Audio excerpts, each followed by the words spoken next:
আজ আমি তোমাদের সঙ্গে শেয়ার করব একটা মাছের ঝোলের রেসিপি। তো ফার্স্টেই মাছগুলো নুন হলুদ মাখিয়ে ভাজতে দিয়ে দিয়েছি। আর মাছটা ভাজতে ভাজতে পেঁয়াজ আর রসুন এটাকে আমি বেটে নেব।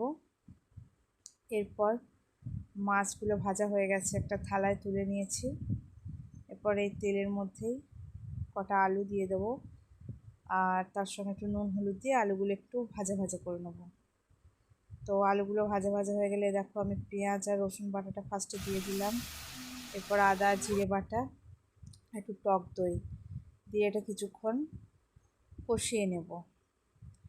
এই কিছুক্ষণ কষাতে কষাতে এর মধ্যে মিক্সির যে মশলাটা ছিল এটা জলটা এর মধ্যে আমি দিয়ে দিলাম।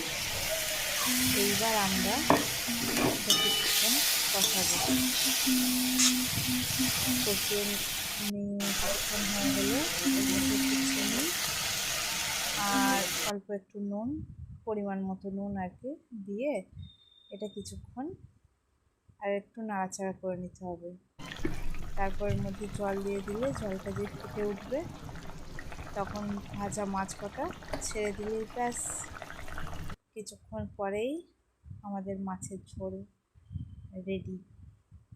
যদি তোমাদের আমার রেসিপিটা ভালো লাগে বা আমার চ্যানেল ভালো লাগে অবশ্যই সাবস্ক্রাইব করো।